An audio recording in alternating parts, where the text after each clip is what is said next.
Belum mulai masa kampanye, namun bakal pasangan calon yang berlaga di Jakarta sudah tancap gas belusukan demi menjaring hati warga.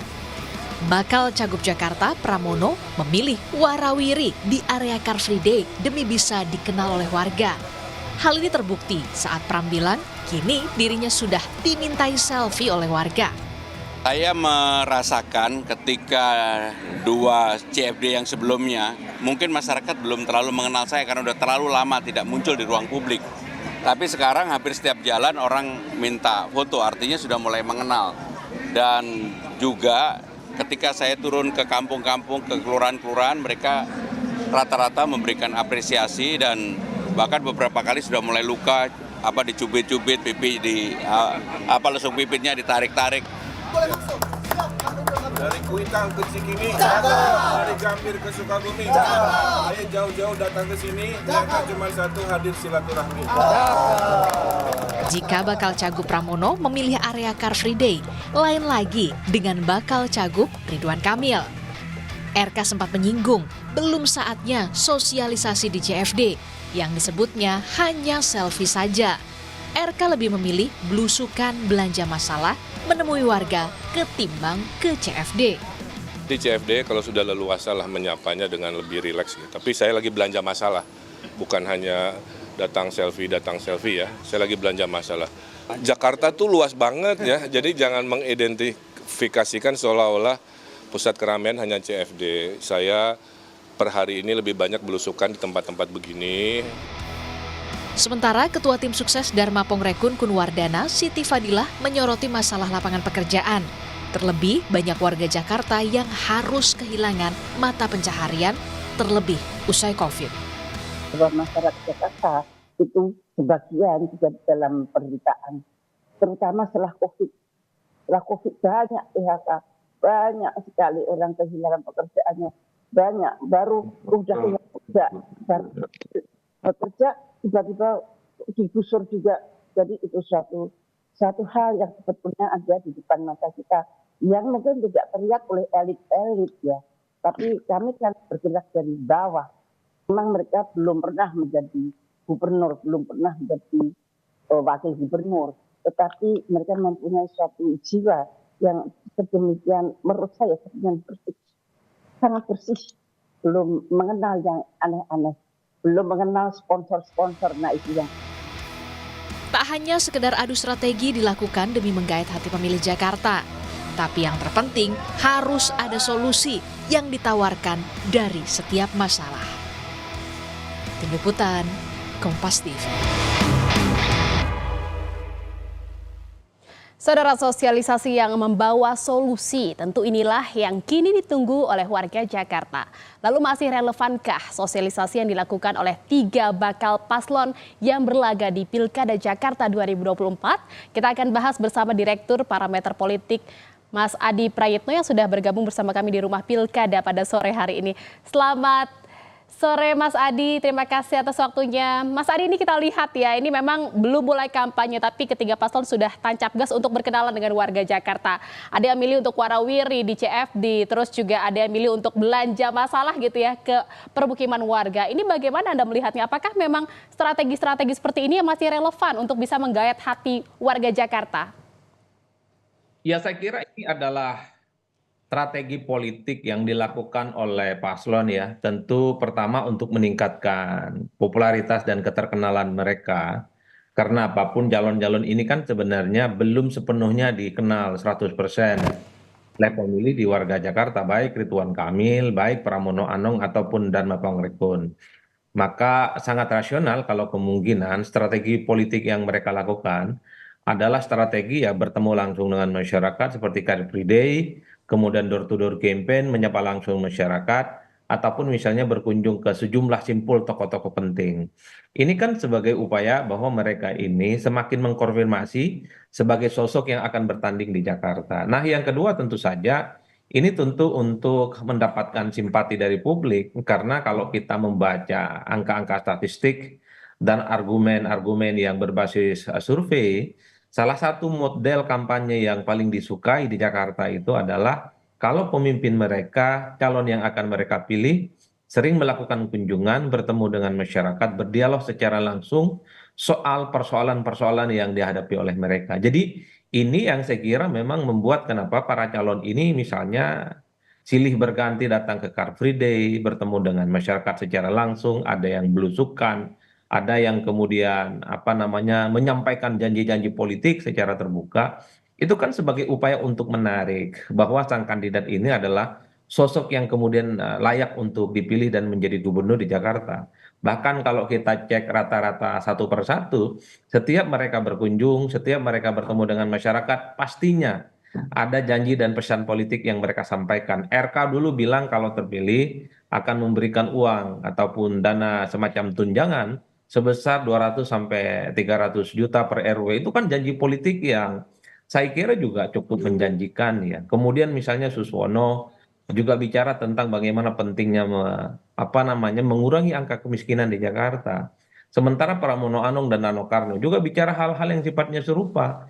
Misalnya lulusan SD akan dimudahkan untuk menjadi pasokan auren, misalnya. Mereka akan membuat balai Jakarta dan seterusnya dan seterusnya. Artinya memang bukan hanya untuk berkenalan saja yang dibutuhkan oleh masyarakat Jakarta ini, bukan hanya kenalan lewat CFD maupun belusukan, tetapi juga ada solusi yang dibawa setiap pertemuan dengan warga. Seperti itu Mas Adi.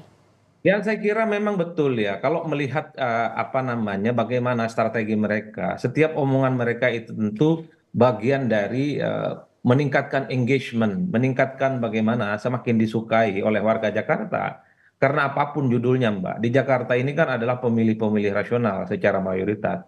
Mereka itu melihat figur bukan lagi soal ya misalnya soal bantuan yang mereka berikan atau hal-hal yang sifatnya material, tapi warga Jakarta itu ingin melihat pemimpin mereka adalah yang tentu saja secara mandiri, secara ide dan secara gagasan bisa sangat layak untuk bisa dipertanggungjawabkan dan tentu saja itu bisa direalisasikan selama mereka itu menjadi gubernur.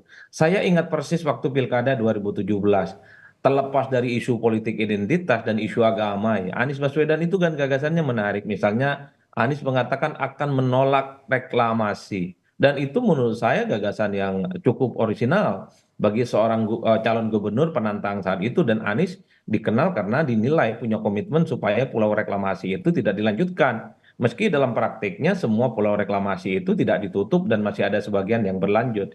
Yang ingin saya katakan adalah pemilih di Jakarta itu suka dengan pemimpin yang mencoba untuk mewujudkan semua janji politiknya. Misalnya, kalau di antara salah satu calon gubernur ini yang mengatakan bahwa kalau saya terpilih jadi gubernur dalam hitungan 2 tahun persoalan banjir di Jakarta itu akan selesai. Kalau saya tidak merealisasikan itu, saya akan mundur. Oh, saya kira itu akan menarik sebagai sebuah ya, bagaimana janji-janji politik mereka itu bukan hanya sebatas omon-omon, bukan hanya sebatas visi misi yang tanpa bisa dipertanggungjawabkan. Iya, kalau tadi Anda katakan Mas Adi ini kan warga Jakarta ini rasional gitu ya. Ini melihat mereka memang butuh solusi aja, butuh janji dari calon kepala daerah yang nantinya mereka pilih gitu ya di Pilkada Jakarta 2024 ini. Tetapi yang menarik di Pilkada saat ini, di Pilkada Jakarta saat ini kan Pramono Rano kita lihat ini adalah mereka mengusung politik riang gembira, lalu juga ada RK Suswono ini adalah kampanye silaturahmi,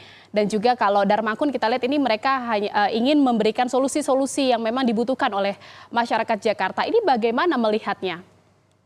Ya, kalau sebenarnya bicara tentang visi misi dan gagasan mereka ya sebenarnya relatif normatif menurut saya, Mbak, karena mereka juga hampir bicara yang sama tentang kemiskinan, tentang kesejahteraan. Bagaimana misalnya memuliakan masyarakat di Betawi sebagai masyarakat yang jumlahnya juga mayoritas di Jakarta. Bicara tentang banjir, bicara tentang kepanyetan, bicara tentang polusi.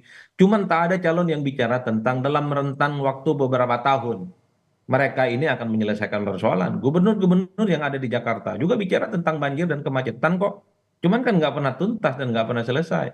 Saya sebenarnya sedang menunggu di antara calon ini, mulai dari Pak Pangrekun, kemudian Ridwan Kamil, termasuk misalnya Pramono Anung, mereka berjanji dan bikin kontrak politik kepada pemilih Jakarta. Kalau 3 tahun saya terpilih jadi gubernur dan tidak selesai menjalankan bagaimana persoalan misalnya kemiskinan itu tidak tuntas, saya sebagai gubernur rela untuk mundur. Kalau itu dilakukan sebagai bentuk keseriusan bahwa visi misi janji politik yang mereka sampaikan bukan hanya bluffing, bukan hanya sebatas omong-omong, tapi dia siap bertanggung jawab, siap mundur, andai semua janji politiknya itu tidak dilakukan, Mbak. Artinya Ini bukan hanya janji dan gimmick, tetapi juga solusi yang memang harus terlaksana seperti itu.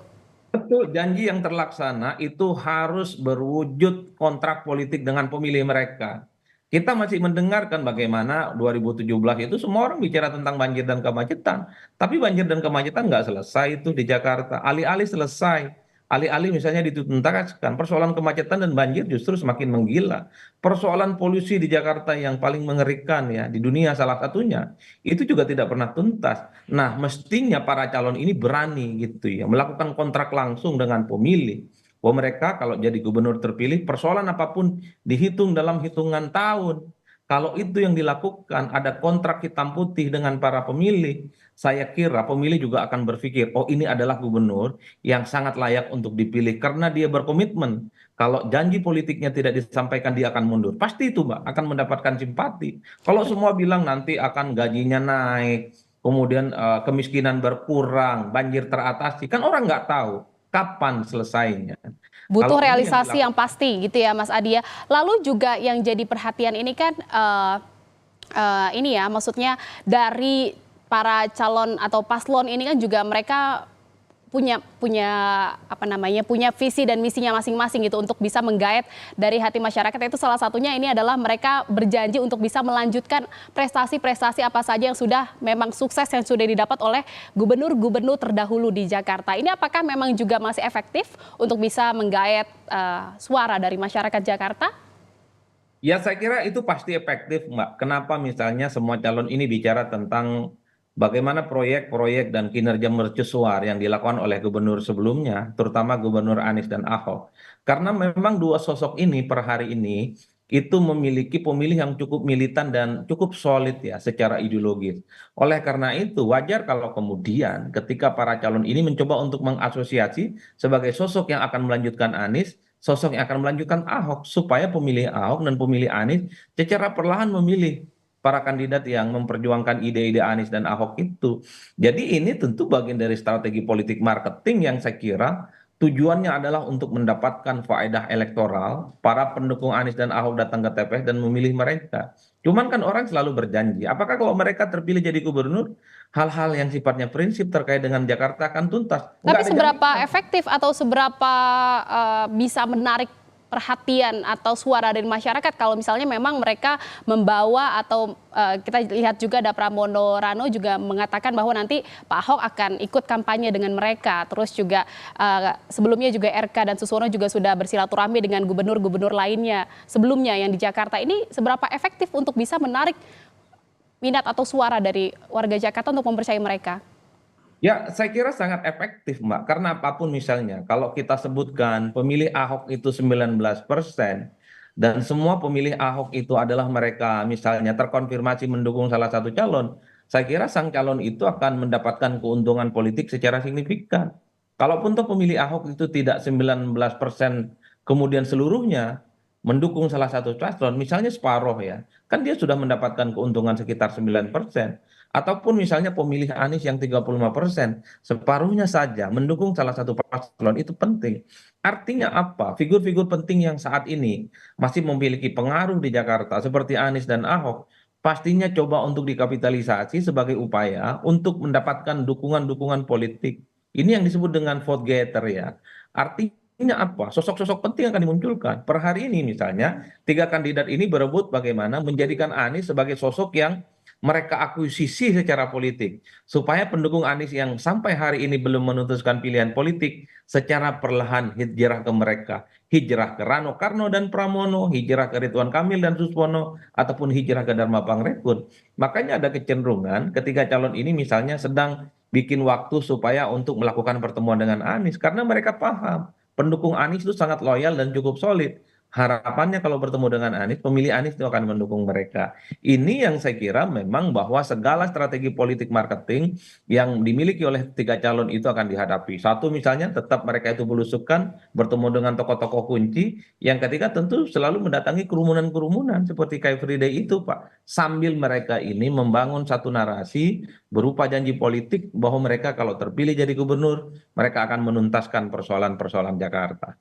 Mas Adi, ini juga menarik ya di Pilgub Jakarta 2024 ini, bahwa ketiga paslon ini kita lihat belum dikeluarkan gitu ya elektabilitas dari para paslon. Berapa mereka, siapa saja yang memang paling tinggi di antara ketiganya.